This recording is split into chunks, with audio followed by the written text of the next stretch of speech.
मैं तुम्हें बुलाना भूल गया मम्मी। वह दावत महत्वपूर्ण लोगों के लिए थी। व्यापारिक संपर्क निवेशक तुम वहाँ ठीक नहीं लगती।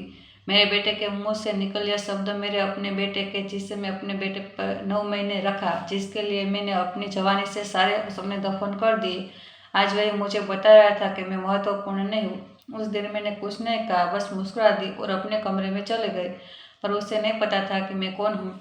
उसे नहीं पता था कि जो औरत वह अपनी जिंदगी से हटाना चाहता है, उसी के हाथ में उसकी जिंदगी की चाबी है। और एक हफ्ते बाद जब मैंने परिवार के पाठ साहिब समूह में सिर्फ एक पंक्ति लिखी तो सबकी बोलती बंद हो गई। मेरा नाम रंजना भट्ट है, उम्र 54 साल। मैं जयपुर के सिविल एलाइंस इलाके में रहती हूँ। सुनने में यह कहानी किसी और की लग सकती है, पर यह मेरी है। और आज मैं आपको बताऊंगी कैसे मेरे अपने बेटे ने मुझे जिंदगी से निकाल देना चाहा और कैसे मैंने उससे वह सबक सिखाया जो वह कभी नहीं भूलेगा। अगर आप हमारी कहानियों से जुड़े रहना चाहते हैं तो अभी हमारे चैनल को सब्सक्राइब कर ले। और आपको ऐसी कहानियाँ कैसी लग रही है जरूर बताइएगा टिप्पणी में। पर पहले मैं आपको अपने बारे में बताती हूँ। मैं 28 साल तक सरकारी उच्च विद्यालय में गणित की अध्यापिका रही हूँ। हाँ, वही गणित जो बच्चों को डराती है। पर मुझे उस विषय से प्यार था। मैंने सैकड़ों बच्चों को पढ़ाया, उन्हें समझाया कि अंकों में भी एक अपनी दुनिया है। 4 साल पहले मेरे पति का देहांत हो गया। अचानक सुबह की सैर पर गए थे, तभी मस्तिष्क में रक्त का थक्का जम गया। 24 घंटे के बाद अंदर चिकित्सालय में ही चले गए। उस दिन मेरी दुनिया उजड़ गई थी। 33 साल की शादीशुदा जिंदगी एक पल भर में खत्म हो गई। पर मुझे संभालना था।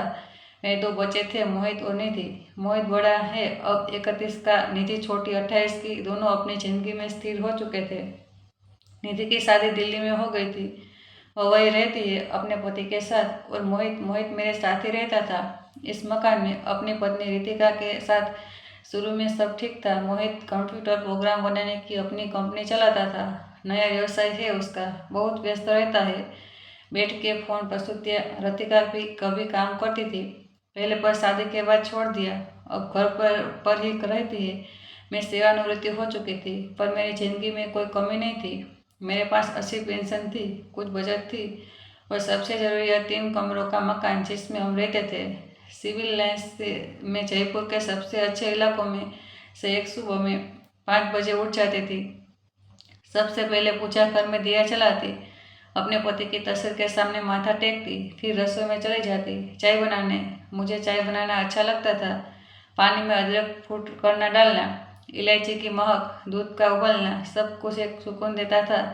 मैं साधारण कपड़े पहनती हूँ, सूती साड़ियाँ, कभी कभी सलवार कमीज। बहुत सजने संवरने का शौक नहीं था मुझे कभी। मेरे पास जो कुछ था वो मेहनत की कमाई थी। मेरे पिताजी ने मुझे पढ़ाया था, नौकरी दिलवाई थी और एक बात हमेशा कहते थे, बेटी पढ़ाई लिखाई और अपनी इज्जत ही असली दौलत है, बाकी सब आता जाता रहता है। उन्हीं की एक बात और थी जो मुझे याद है। उन्होंने कहा था, रंजना, औरतों को हमेशा अपने नाम पर कुछ ना कुछ रखना चाहिए, कभी किसी पर निर्भर मत रहना। और मैंने वह बात दिल से लगाई थी। पर उस समय मुझे नहीं पता था कि यही बात एक दिन मेरी ताकत बन जाएगी। तो जहाँ मैं कह रही थी, शुरू में घर में सब ठीक था। मैं सुबह सबके लिए नाश्ता बनाती, गर्मा गर्म पराठे, आलू की सब्जी, अचार। मोहित को बचपन से राजमा चावल बहुत पसंद थे, तो रविवार को जरूरत बनाती थी। रतिका के लिए गाजर का हलवा, क्योंकि उसे मीठा अच्छा लगता था। पहले साल तो बिल्कुल ठीक रहा। रितिका मुझे मम्मी जी कहकर बुलाती, मेरी मदद करती रसोई में। मोहित मुझसे पूछता कि मुझे क्या चाहिए, किसी चीज़ की कमी तो नहीं। पर मैं धीरे धीरे बदलाव आने लगा। पहले मैंने सोचा शायद मेरा वहम है, छोटी छोटी बातें जैसे रतिका अब रसोई में मेरी मदद नहीं करती थी, या मोहित अब मुझसे कम बात करता था। पर मैंने ध्यान नहीं दिया, सोचा शायद दोनों व्यस्त है अपने काम में। फिर एक दिन मोहित को कुछ मित्र घर आने वाले थे। मैंने सुबह से खाना बनाना शुरू किया, समोसे बनाए, चाय के लिए नमकीन। सोचा अपने बेटे के मित्रों का स्वागत करूंगी। पर मोहित आया और बोला, मम्मी आप अपने कमरे में रहना, आज मेरे दोस्त तो आ रहे हैं, वो लोग आप समझो कि नहीं उसकी बातें, अंग्रेजी में बातें करेंगे सब। मैं वही खड़े रह गई। क्या मतलब है तुम्हारा? मतलब यही कि आप बाहर मत आना। मैं नहीं चाहता कि वो अपनी बात पूरी नहीं कर पाया। पर मैं समझ गई, वो नहीं चाहता था कि मैं उसके सामने, उसके मित्रों के सामने आऊँ।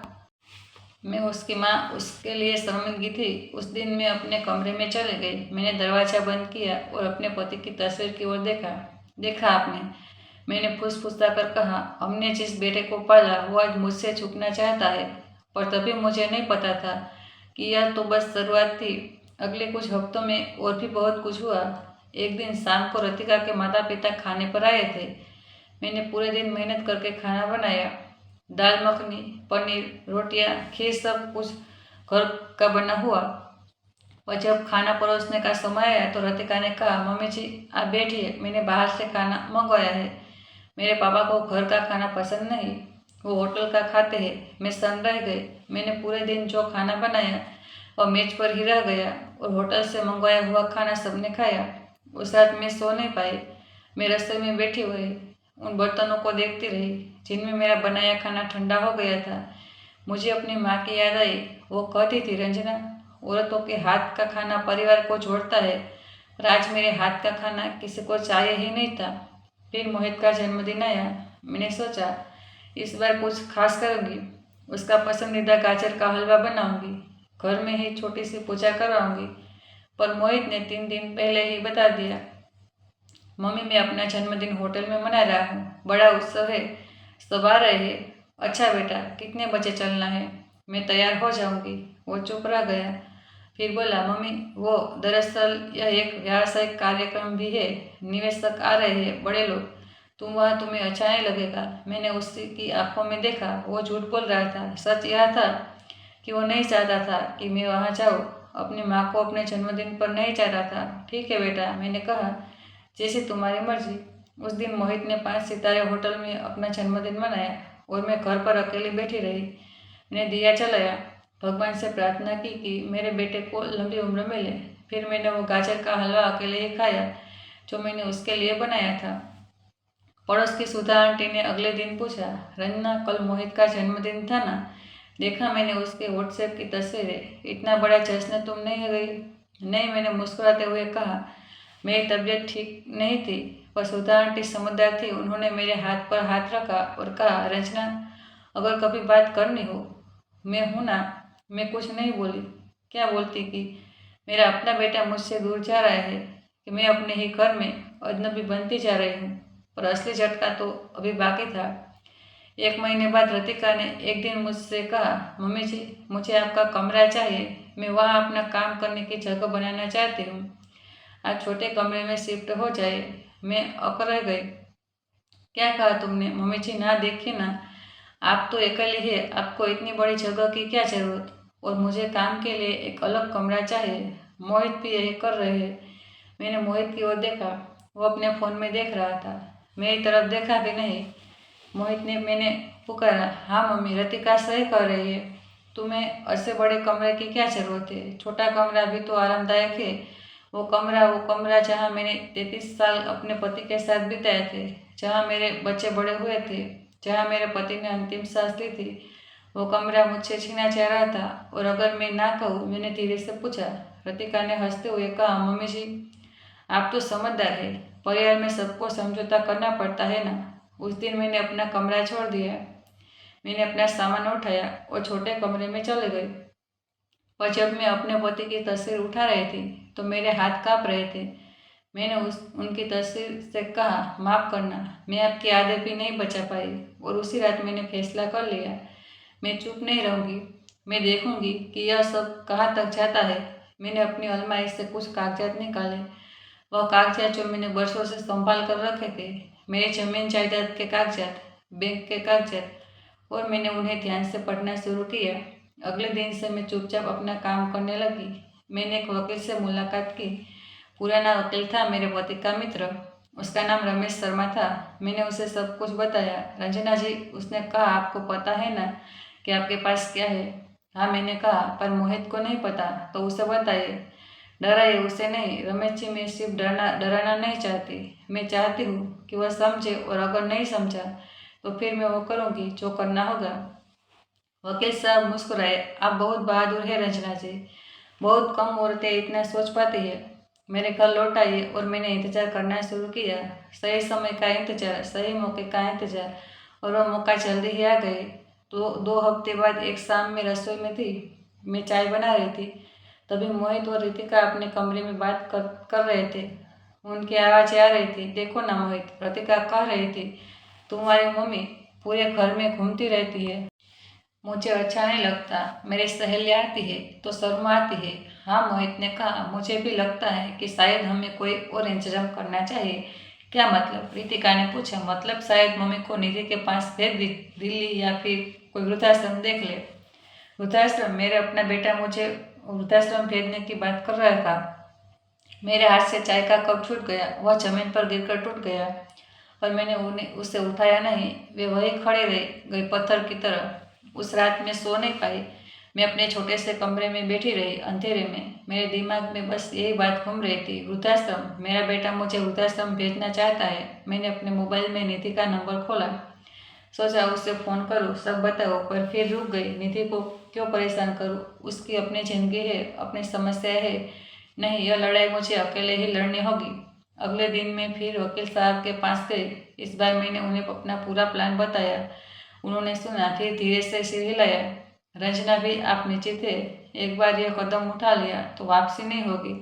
मैं बिल्कुल निश्चित हूँ रमेश जी, मैंने तो बहुत सहा, अब वो नहीं। ठीक है, तो कागजात तैयार करवाता हूँ, 1 हफ्ते में सब हो जाएगा। और उसी शाम वो घटना हुई जिसने मेरा सारा सब्र तोड़ दिया। मैं छत पर कपड़े सुखाने गई थी, वहाँ से मैंने पड़ोस की सुधा आंटी को देखा, वो भी अपनी छत पर थी। अरे रंजना, उन्होंने पुकारा, कल मोहित की पार्टी थी ना? मैंने तस्वीर देखी, इतना शानदार था, तुम्हें कैसे नहीं गई? मैं सन रह गई। कौन सी पार्टी? अरे वही कल शाम को होटल में पूरी रात चली पार्टी। मेरे भतीजे ने तस्वीर दिखाई, वह भी था वहाँ। मुझे कुछ समझ नहीं आया। कल कल तो मोहित ने कहा था उसे किसी जरूरी बैठक में जाना है, पार्टी की कोई बात नहीं की थी। मैं नीचे आई और सीधे मोहित के कमरे में गई। दरवाजा खटखटाया। हाँ मम्मी, उसने खोला। मोहित, सुधा आंटी बता रही थी कि कल तुम्हारी पार्टी थी। उसका चेहरा बदल गया। हाँ, वो दरअसल कुछ दोस्तों के साथ छोटा सा जमावड़ा था। तो तुमने मुझे क्यों नहीं बताया? मैं भी तो आ सकती थी। उसने एक लंबी सांस ली, फिर बोला, मम्मी, मैं तुम्हें बुलाना भूल गया। भूल गए? मेरी आवाज़ काम गई। हाँ मम्मी, और सच कहूँ तो वह पार्टी महत्वपूर्ण लोगों के लिए थी। व्यापारिक संपर्क, निवेशक, तुम वहाँ ठीक नहीं लगती। मैं वहीं खड़ी रह गई, हिल नहीं पाई, सांस नहीं ले पाई। महत्वपूर्ण लोग में महत्वपूर्ण नहीं थी, समझ रही हो ना मम्मी? मोहित ने कहा, तुम्हारी और उनकी दुनिया अलग है। तुम पुराने जमाने की हो, वो लोग आधुनिक के हैं, अंग्रेजी बोलते हैं, शराब पीते हैं, नाचते हैं। तुम वहाँ बेमेल लगती।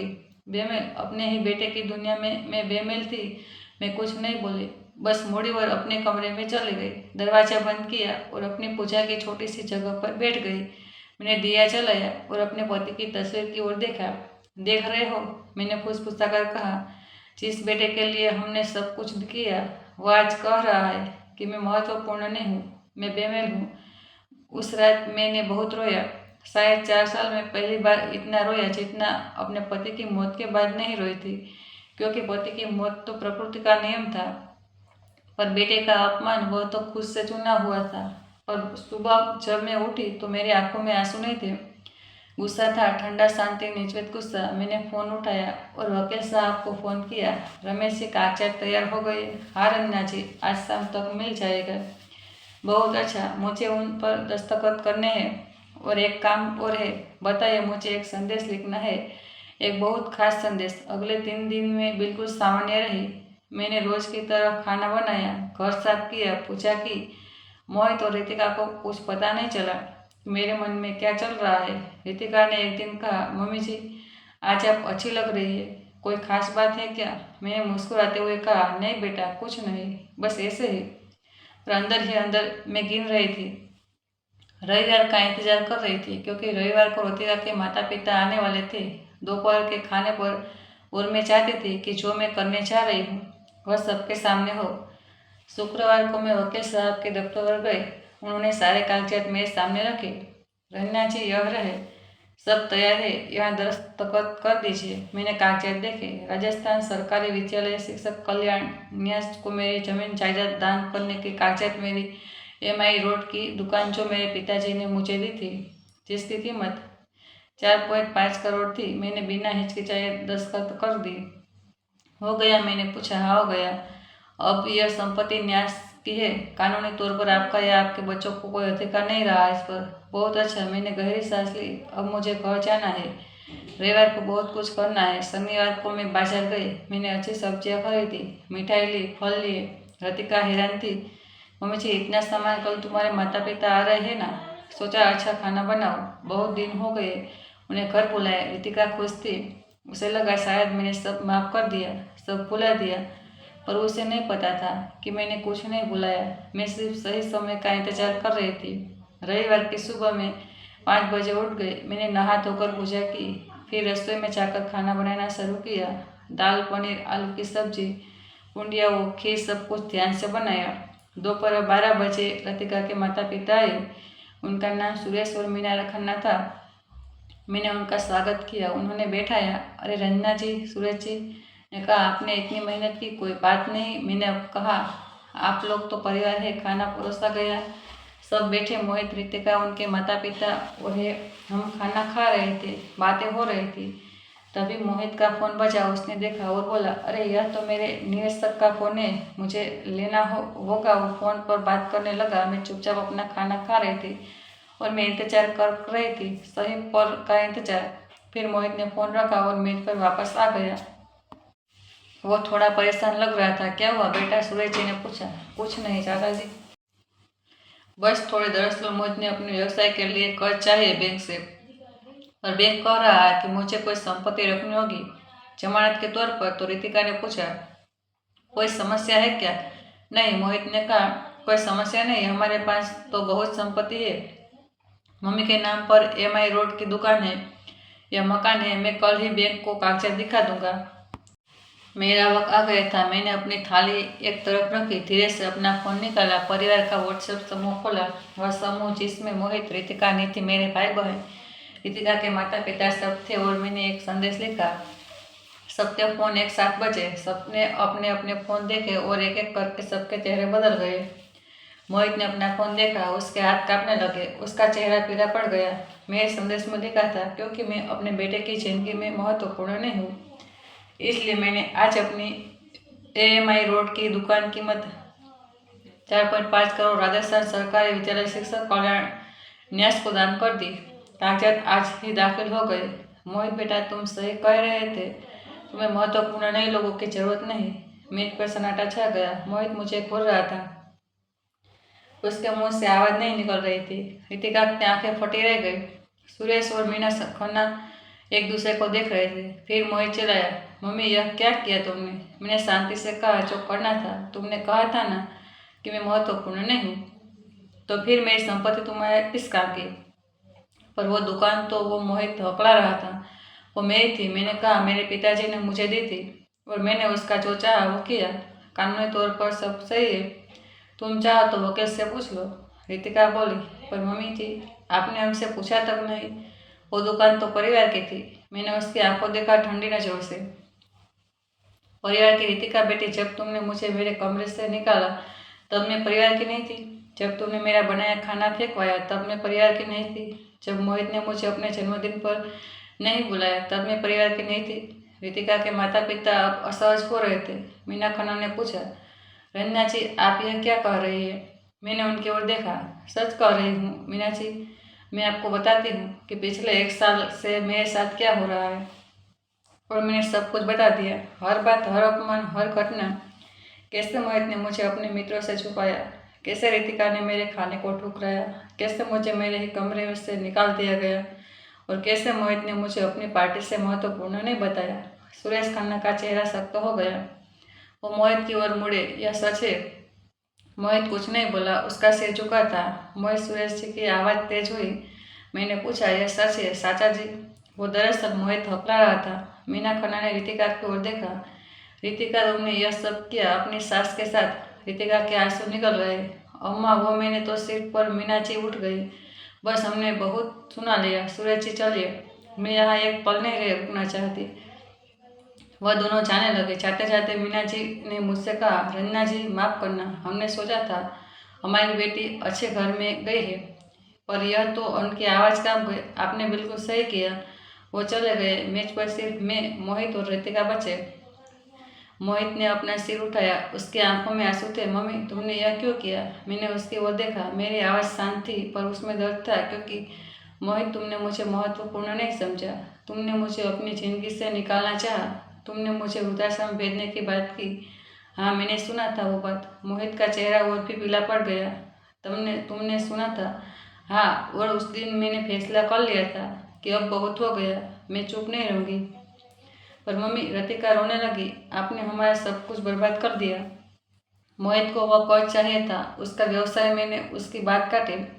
उसका व्यवसाय उसकी जिम्मेदारी है, मेरी नहीं। मैंने अपनी ज़िंदगी पर मेहनत करके जो कमाया वो मेरा है, और मैंने उससे वह दिया जहाँ उसकी कद्र होगी, जहाँ उससे और शिक्षकों का भला होगा। मोहित ने अपना चेहरा हाथों में छुपा लिया। वो रो रहा था। मम्मी, मुझे माफ़ कर दो, मैंने गलती की। मैं उठ खड़ी हुई। माफ़ी से क्या होगा मोहित? जो हो गया वो हो गया। अब मैं निधि के पास दिल्ली जा रही हूँ। मैंने उसके बात कर ली है। वो मुझे ले जाने आ रही है कल। नहीं मम्मी, मोहित उठ ठंडा हुआ। तुम यहाँ से नहीं जाओगी, यह तुम्हारा घर है। मैंने उसकी ओर देखा। मेरी आंखों में आंसू थे और आवाज़ में दृढ़ता थी। यह मेरा घर था मोहित, जब यहाँ प्यार था, सम्मान था। अब यह सिर्फ एक इमारत है। और हाँ, यह इमारत भी मेरे नाम पर है। मैं चाहूँ तो तुम दोनों को निकाल सकती हो, पर मैं नहीं निकालूंगी, क्योंकि मैं माँ हूँ और माँ कभी अपने बच्चों को बेहतर नहीं करती। मैं अपने कमरे में चली गई। मैंने अपना सामान निकालना शुरू किया। मेरे पास ज़्यादा भी नहीं, कुछ कपड़े, कुछ किताबें, मेरे पति की तस्वीर और मेरे जरूरी कागजात। रात भर मोहित मेरे दरवाजे पर आता रहा। मम्मी, दरवाज़ा खोलो, बात करो ना। पर मैंने दरवाज़ा नहीं खोला। क्या बात करती? जो कहना था वो मैं कह चुकी थी। अगली सुबह निधि आ गई, मेरी छोटी छोटी। जब उसने मुझे देखा तो उसकी आंखों में आंसू आ गए। मम्मा, उसने मुझे गले लगाया। मैंने सब कुछ सुना। भारत साहिब पर आपका संदेश पढ़ा। मुझे पहले बताना चाहिए था आपने। मैं पहले ही आ जाती। तू ऐसे थी बेटा अपनी ज़िंदगी में। मैं तुझे क्यों परेशान करती? मम्मा, आप मेरी माँ है। आपकी कोई परेशानी मेरी परेशानी है। मैंने उसका माथा चूमा। कम से कम एक बच्चा तो ऐसा था जो अभी मुझे समझता था। हम जाने लगे। मैंने आखिर बार उससे घर को देखा। इस घर में मैंने 33 साल बिताए थे। यहाँ मेरे बच्चे बड़े हुए थे। यहाँ मेरे पति ने अंतिम सांस ली थी। इस घर में बहुत यादें थी, पर अब यहाँ सिर्फ दर्द था, और मैं दर्द के साथ नहीं रह सकती थी। मोहित और रितिका दरवाजे पर खड़े थे। मोहित रो रहा था। मम्मी, मुझे माफ़ कर दो प्लीज़। मैं रुक गई। उसकी ओर देखा। मोहित, मैंने तुम्हें माफ़ कर दिया, पर मैं भूल नहीं कर सकती, और मैं यहाँ नहीं रह सकती जहाँ मुझे हर पल महसूस हो कि मैं बोझ हूँ। तुम बोझ नहीं हो मम्मी, मैं गलत था, मैं बदल जाऊँगा। प्लीज़ मुझे एक मौका दो। मैंने उसका हाथ अपने हाथ में लिया। बेटा, कुछ चीज़ें टूट जाती है तो फिर जुड़ नहीं पाती। रिश्ते भी वैसे ही है। तुमने मुझे तोड़ दिया मोहित, और अब मुझे अपने आप को छोड़ना है अकेले। मैं निधि के साथ बाहर निकल आई, गाड़ी में बैठ गई, और जब गाड़ी चले तो मैंने पीछे मुड़कर नहीं देखा। आगे देखा, एक नई जिंदगी की ओर। दिल्ली में निधि के घर पहुंची। छोटा सा सुंदर सा घर था। निधि और उसके पति अनुज ने मेरा बहुत स्वागत किया। मम्मा, निधि ने कहा, यह आपका घर है, यहाँ आप जितना चाहे रहे। मैं मुस्कुरा दी, पर दिल में जानती थी कि मैं हमेशा के लिए यहाँ नहीं रहूँगी। मुझे अपनी जगह बनानी होगी, अपना ठिकाना बनाना होगा। अगले कुछ हफ्तों में बहुत कुछ हुआ। मोहित ने रोज़ फ़ोन किया, रोज़ माफ़ी मांगी, पर मैंने बात नहीं की। मैं तैयार नहीं थी। फिर एक दिन मुझे वकील साहब का फ़ोन आया। रंजना जी, आपको एक बात बतानी थी। मोहित ने निवेशक वापस चले गए। जब उन्हें पता चला कि आपने संपत्ति दान कर दी तो उन्हें मोहित पर भरोसा नहीं रहा। उनके लगा कि परिवार में कुछ गड़बड़ है। मैंने सुना पर कुछ नहीं कहा। मुझे कोई खुशी नहीं हुई यह सुनकर। मैं अपने बेटे की बर्बादी नहीं चाहती थी, पर जो हुआ वह उसी से कर्मों का फल था। और रन्ना जी, वकील साहब ने कहा, रतिका के माता पिता ने रतिका को वापस अपने घर बुला लिया है। उनका कहना है कि जब तक रतिका अपनी सास से माफ़ी नहीं मांगती वो उससे अपने घर ही रहेंगे। यह सुनकर मुझे थोड़ी तसल्ली हुई। कम से कम कुछ लोग तो थे जो सही गलत में फर्क करते थे। धीरे धीरे मैंने अपनी नई जिंदगी में बसना शुरू किया। मैंने एक छोटी सी नौकरी ढूंढ ली, एक ट्यूशन सेंटर में, जहाँ मैं गरीब बच्चों को मुफ्त गणित पढ़ाती थी। वह बच्चे मुझे बहुत प्यार करते थे, दीदी कहकर बुलाते थे। और वहाँ उन बच्चों के बीच मुझे फिर से अपना मकसद मिल गया। मुझे फिर से महसूस हुआ कि मैं महत्वपूर्ण हूँ, भले ही मेरे अपने बेटे के लिए नहीं, और इन बच्चों के लिए शामों को मैं निधि के घर की छत पर बैठती, चाय पीती और जयपुर के बारे में सोचती, अपने घर के बारे में सोचती, मोहित के बारे में सोचती। क्या मैंने सही किया, यह सवाल मुझे परेशान करता था।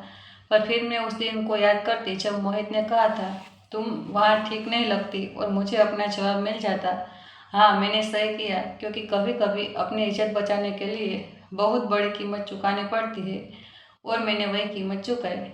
3 महीने बाद एक दिन मेरे दरवाजे पर दस्तक हुई। निधि ने दरवाजा खोला। बाहर मोहित खड़ा था। उसका चेहरा पतला हो गया था, आंखों में गहरे गड्ढे थे। भैया, निधि हैरान थी। तुम यहाँ, मुझे मम्मी से मिलना है निधि। प्लीज। निधि ने मेरी ओर देखा। मैंने सिर हिलाया, आने दे उसे। मोहित अंदर आया, मेरे सामने बैठ गया। उसके हाथ कांप रहे थे। मम्मी, उसने कहा, मैं माफ़ी मांगने आया हूँ।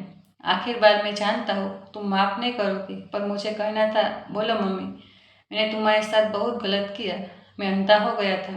मुझे लगा था कि पैसा और प्रतिष्ठा है, सब कुछ है।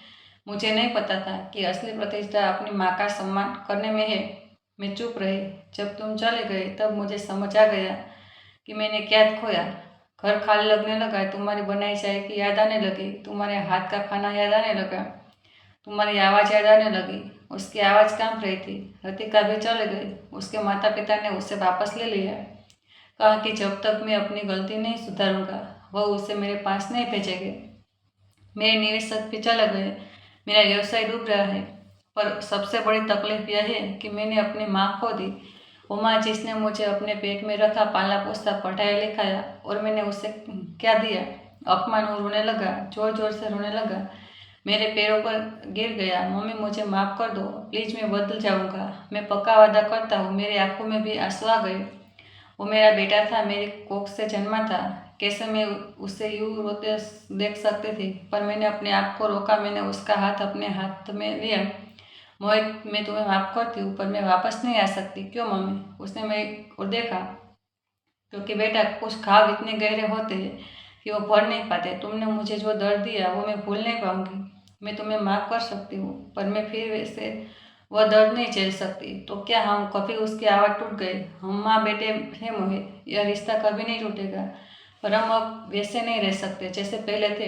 तुम अपनी ज़िंदगी जियो, मैं अपनी ज़िंदगी। कभी कभी मिलेंगे, बात करेंगे, पर मैं तुम्हारे घर नहीं रह सकती, नहीं रहूँगी। मोहित बहुत देर तक रोता रहा, फिर उठा, मेरे पैर छुए और चला गया। मैंने उसे जाते देखा। मेरा दिल बोझिल था, पर मैं जानती थी कि मैंने सही फैसला लिया। मुझे जयपुर छोड़े 6 महीने हो गए थे। मैं दिल्ली के सिविल लाइन्स में रहती हूँ। निधि और अनुज के साथ मैं अपने ट्यूशन सेंटर में बच्चों को पढ़ाती हूँ। शामों को छत पर बैठकर चाय पीती हूँ और सोचती हूँ। मोहित कभी कभी फ़ोन करता है। अब उसकी आवाज़ में पछतावा है। वो बदलने की कोशिश कर रहा है। रतिका भी उसके पास वापस आ गई है। सुना है दोनों अब बेहतर हो रहे हैं। मुझे अच्छा लग रहा सुनकर।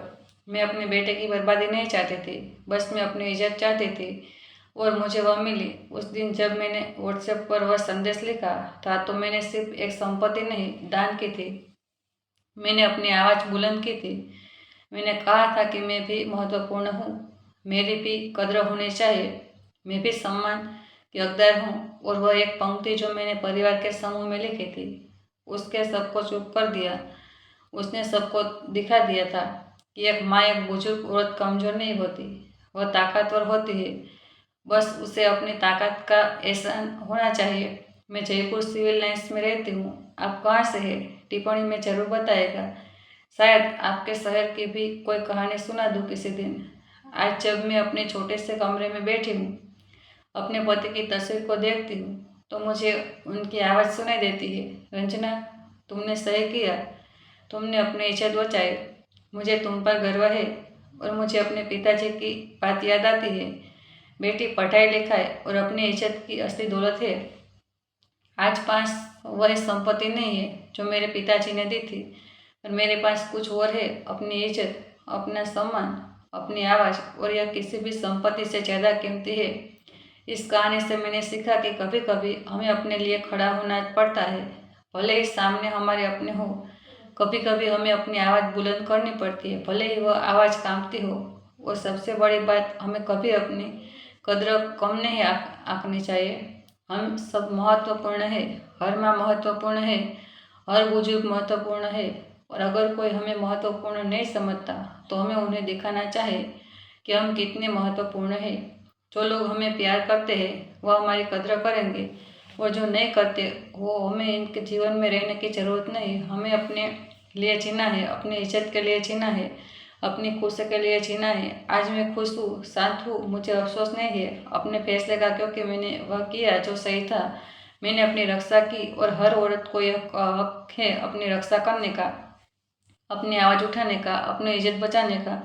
अगर आपको यह कहानी पसंद आई हो तो कृपया चैनल को सब्सक्राइब करें और घंटी के चिन्ह को दबाएं, ताकि आपको हमारी नई कहानियाँ मिलती रहे।